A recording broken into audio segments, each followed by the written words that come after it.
سلام سلام كمي تانيحكم كبرات تخاتاتل تليلو تي في لو معالتي عسرت شديشتا مقابيت كلتا شحن سران حموشتاني نايلوم مدبنا فليز بلاي تي حزيه مسيزة لخو نهزبي ارترا كالأيتي اريتيفن كالأيتي تا دمتي ناي شعبية زخونة راديون كوينا رؤسو خدنن زي اللي حبريتها نازر قحت نهزبي ارترا فرح ختقبر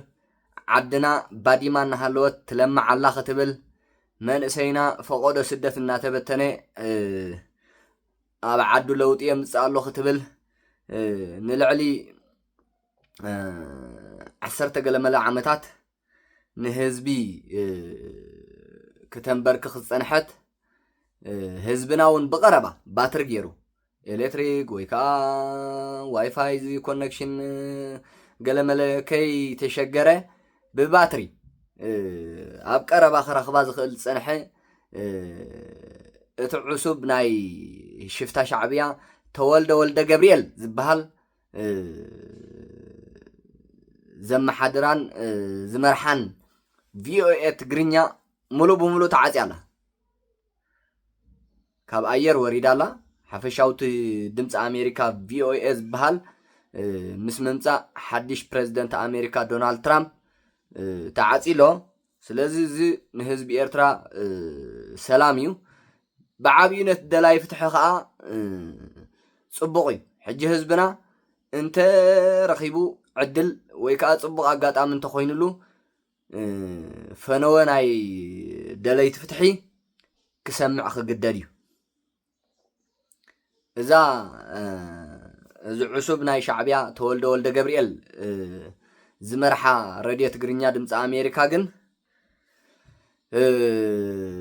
كسامع اسمه خانو دوي لا تعاز يلا إذا عصب ولد جبريل نهزبي إرترا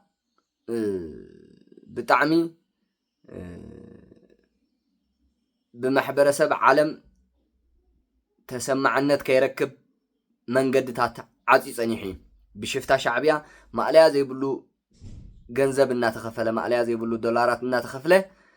بجاكاتي عب دمت أمريكا خوينو السرحو زوهابو دوموز كاب شفتا شعبية نهزبي إرترا دمت نمعفان مقليا زي بلو كرشيو كوهاب صنيحي عب إرتراون دلايو خقبر صنيحي أب اسمرا فيلاتات اللو جزاوت اللو أبدس زبالو آتيو أب اسمرا يوص عبد الله بوتاتات الزور بحصيرو كم بعل كم تم أمونات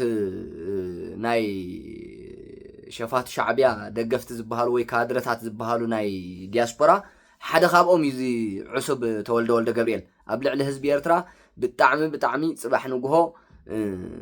أب حق قريبو حتى تلز جبؤه جبنات فسيمي ولد جبريل من سيات إرترا تأكيبهم بجملة نسدت النخدو ناب عالم كي قالح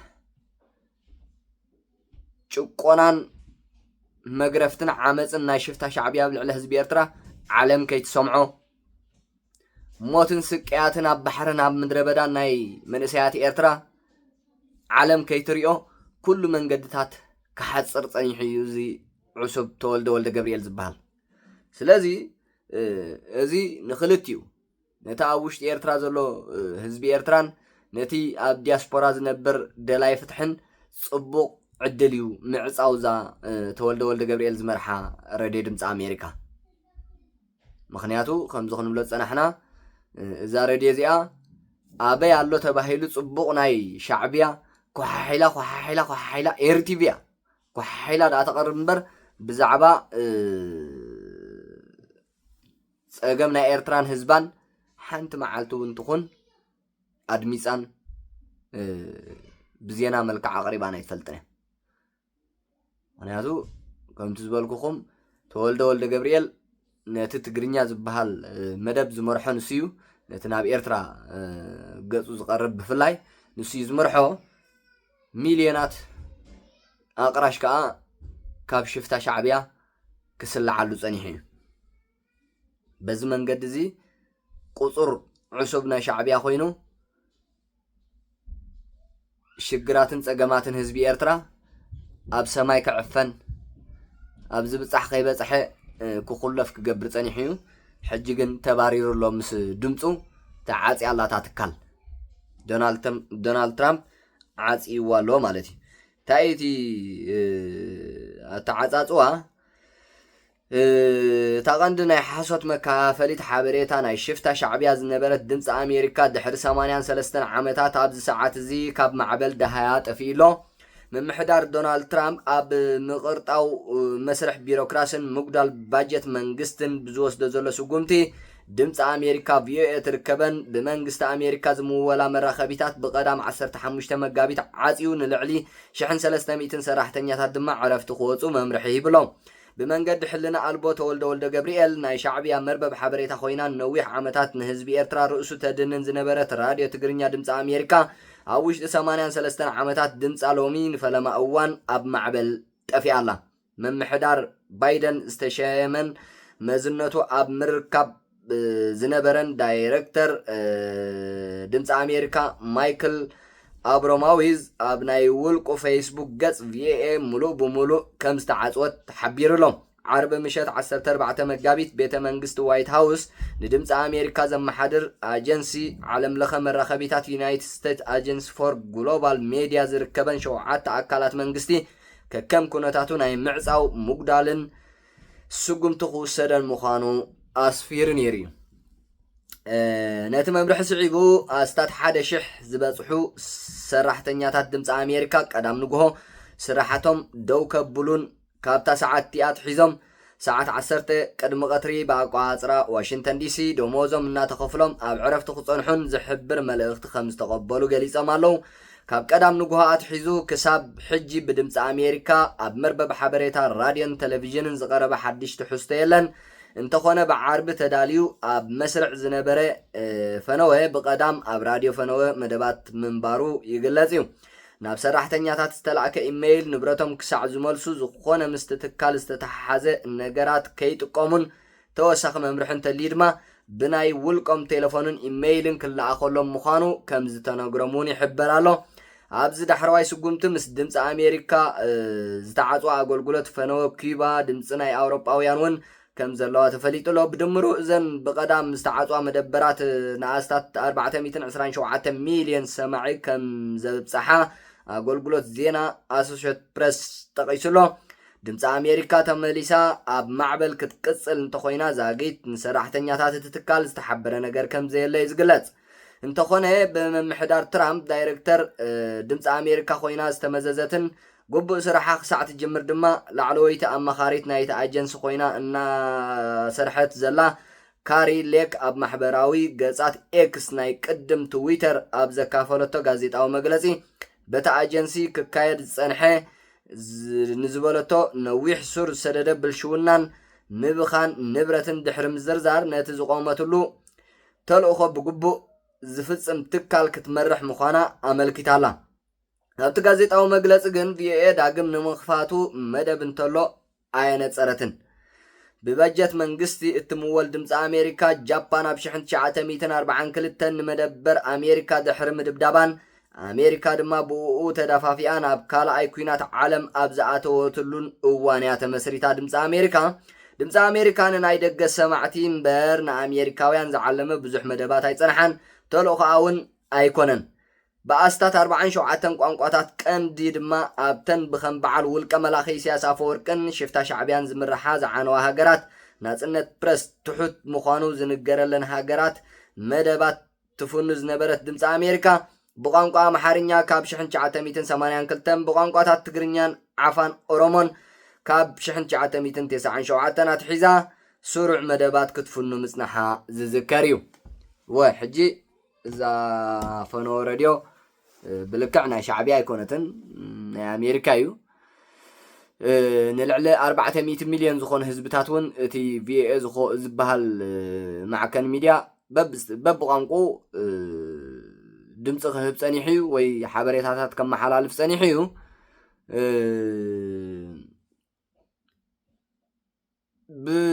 ንህዝቢ ኤርትራ ክትዕፍን ጸኒሓ ኤርቲቪን ድምፂ ሬድዮ ናይ ሻዕብያን ኮይና ክተገልግል ጸኒሓ ንብለሉ ዘለና ምክንያት ከዓ ኣብኡ ተቆፂሩ ወይ ከዓ ኣብኡ ተዓሲቡ ክሰርሕ ጸንሐ ተወልደ ወልደ ገብርኤል ዝበሃል ተወልደ ወልደ ገብርኤል ዝበሃል ዕሱብ ነታ መደብ ናይ ትግርኛ እሱ ይኽመርሓ ጸኒሑ ብፍላይ ናብ ኤርትራ ክመሓላለፍ ዝግብኦ መደባት ንሱ ክፍንዎ ጸኒሑ ስለዚ ኩሉቲ ብዛዕባ ጸገማት ህዝቢ ኤርትራ ብዛዕባ ንለውጢ ዝምልከት ብዛዕባ መንእሰያት ደንበ ፍትሒ ናይ ኤርትራ ኣብ ስደት ብዛዕባ ስደተኛታት ናይ ኤርትራ ብዛዕባ ሽፍታ ሻዕብያ ኣብ ልዕሊ ህዝቢ ኤርትራ ዘካይዶም ግፍዕታትን ጭቆናን ማእሰርትን ብዛዕባ ኣብ ኤርትራ ዝርከብ ጉዱድ ዕስክርና ብዛዕባ ኣብ ኤርትራ ዘሎ ልዕሊ 365 ቤት ማእሰርታትን ኣብአን መዋእሎም ብስቃይ ዝነብሩ መንእሰያትን ብዛዕባ መዓልታዊ ኣብ ሓንቲ እስር ቤት እንታይ ዓይነት ጸገም የጋጥምን ብዛዕባ ሞት ኣብተን እስር ቤታት ዝርከብ መንእሰይን እዚ ኩሉ ክቃላሕ እናተገብኦ በታ ሬድዮ ተወልደ ወልደ ገብርኤል ብሻዕብያ ተቆፂሩ ክዕፍኖ ጸኒሑ ምክንያቱ እታ ድምፂ ኣሜሪካ ትበሃልሲ ዘይ ሻራዊት ኮይና ድምፂ ናይተን ናጽነት ፕረስ ዘይብለን ነጻ ፕረስ ዘይፍቀደለን ሃገራት በተን ኣብተን ሃገር ዘለው ውልቀ መልካውያን ስርዓታት ተዓፊኑ ዝርከብ ድምፂተን ህዝብታት ኮይና ከተገልግልያ ቪኤኤ ተመስሪታ كنت عنده بزرع خمو أمريكاويان ولا حدا يكون زردي زي جن دمت استعفون هزبتات كوينا كتسرح بيه تمسريتا شعبيا جن تقادا ديمو نع خون زخل سب أبتا تكلم أقيمو تولد جبريل تحريب تولد جبريل ترخيبو تعاسيبو بشفتا شعبيا إذ خلو شجراتن سجماتن هزبي إرترا ኣብ እዝኒ ማሕበረሰብ ዓለም ከይበጽሕ ክዕፍኖ ጸኒሑ ህዝቢ ኤርትራውን ምንቅስቃሳት ደንበ ፍትሒ ናይ ዲያስፖራ ናይ ደቁ ከይሰምዕ እዛ ሬድዮ ዓፊና ተጸኒሓ በቃ ንህዝቢ ኤርትራ ዘፈርሕ ኤርቲቪን ኣብነሲ ህዝቢ ኤርትራ ብጀካ ኤርትራሲ ካልእ ገነት ከም ዘየለ በቃ ትሕቲ ሰማይ ኣብ ሰማይ ምሽ ገነት ኣሎ ኢና ንብል ገነት ኣሎ ይዝበሃል ብመጽሓፍ ቅዱስ ስለዚ تحت ሰማይ ገነት ሃገር ኤርትራ ምዃኑ እዩ ዝኣምን ህዝቢ ኤርትራ ምክንያቱ ዝሰምዑ ሚድያታት የለን ተንሰምዐን ሚድያታት ተገዲዱ ሰምዐን ከይፈተወ እታ ኤርቲቪ ትበሃልን እታ ድምፂ ሻዕብያ ትበሃል ረድዮን ንሰን ከዓ ኣብ ባንግላዴሽ ሰብ ሞይቱ ኣብ ኦሮሞ ሰብ ተቀቲሉ ኣብ ሶርያ ሓድሕድ ግጭት ተፈጢሩ ክንዲዚ ሰብ ሞይቶም ውሕዝ ወሲድዎም ኣየር ተገምጢላ ሓድሕድ ኩናት ነተን ሃገራት ከምዚ ገይርወን በቃ خمس እንዳበለ እዩ ዘፈራርሖ ንህዝቢ ኤርትራ ስለዚ ህዝቢ ኤርትራ እንታይ ይብል ኣብ ቅድምኡ ሰብ ብጥይት ክቅተል ስለ ዘይርኢ ዘሎ በቃ ንሕና ጽቡቕ ኣለና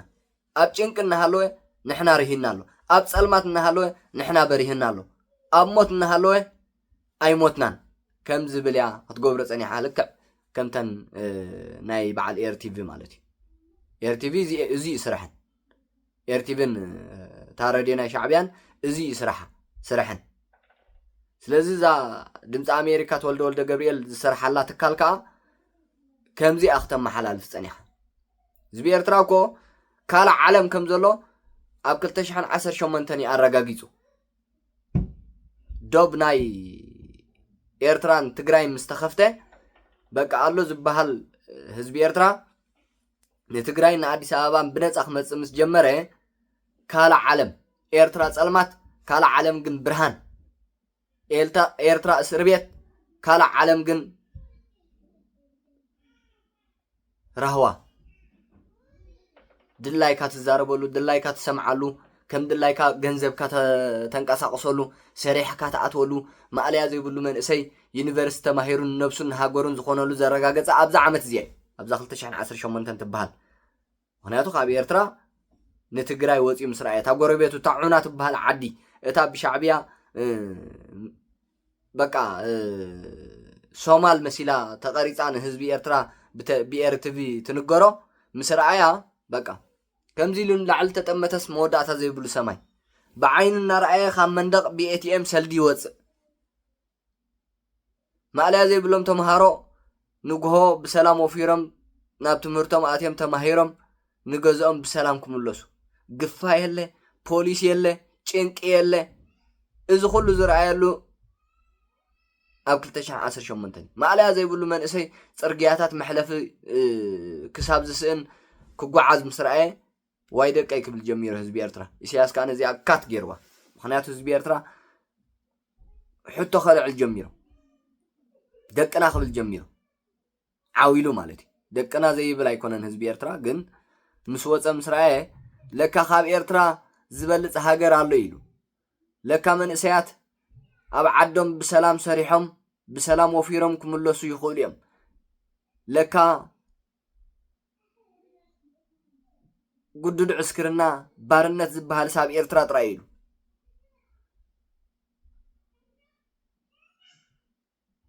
ስለዚ ህዝቢ ኤርትራ ተዓፊኒ እዩ በዘን ሚድያታት ኤሪቲቪ ሬድዮ ሻዕብያ ሬድዮ ድምፂ ኣሜሪካ እዚአን ሰለስቲአን ዓፊኖነ እየን ፀኒሐን በቀረባ ዝርከባ ከኣሰን ኣብ ኤርትራ ሰለስቲአን እየን በቀረባ ብባትሪ ቲኣ ብኖርማል ቴሌቪዥን ተሊካ ኣጋጣሚ ማለት እቲ ኤሌክትሪክ ተሊ ተተረኺቡ እታ ኤሪቲቪ ትረኽባ ኢኻ ኤሌክትሪክ ተልዩ እታ ሬድዮ ድምፂ ሻዕብያን እታ ሬድዮ ድምፂ ኣሜሪካን ግን ባትሪ በቃ ሰልዲ ንእሽተይ ተረኺብካ ቅርሺ ናቕፋ እንተረኺብካሲ ባትሪ ግዝእ ተቢልካ ኣብ ቀረባ ትረኽባ ከይተሸገርካ እዚአን ክልቲአን ከዓ ፅቡቕ ናይ ሻዕብያ እምበር ፀገማት ህዝቢ ኤርትራ ኣይነግራን እየን በቃ ሳሕል ኤርትራ ፅቡቃላ መንእሰያታ ፅቡቃሎ ዓዲ ትለማዓላ ዓድና ከም ተሰሪሑ ዲጋ ተሰሪሑ ገርሰት ተሰሪሑ ገለመለ ተሰሪሑ እንተዘይኮይኑ ካልእ የለን እዚ በዚ ተዓፊኑ ፀኒሑ እዚኣ ናይ ሎማዓንቲ መደብና በቃ ምክንያቱ ተን ክልተ እታ ድምፂ ሓፋሽ ድምፂ ሻዕብያ ትበሃልን እታ ኤሪቲቪን ባዕልና ክሳብ ናብና ሬድዮ ህዝቢ ኤርትራን ቴሌቪዥን ህዝቢ ኤርትራን ክሳብ ንገብረን እቶም ደለይቲ ፍትሒ ንሰን ተሪፈን ኣለዋ እታ ሓንቲ ብጣዕሚ ሓደገኛ ዝኾነት ናይ ኣሜሪካ ድምፂ ሬድዮ ትግርኛ ግን ዶናልድ ትራምፕ ዳሓኒእቶ ዕፍን ኣቢልዎ ኣሎ ወላ ነቲ ዕሱብ ናይ ሻዕብያ እውን ደው ኣቢልዎ ኣሎ ማለት እዩ ብሕጂ ኣብ ደስ ዝበሎ ትካል ይስራሕ ድምፁ ግን እታ ብሻዕብያ ተላኢኹ ዝሰርሓ ድምፁ ግን ናብ ህዝቢ ኤርትራ ኣይክትበፅሕና ፅባሕ ንግሆ ልክዕ ከምቶም ባራይ ዝበሃሉ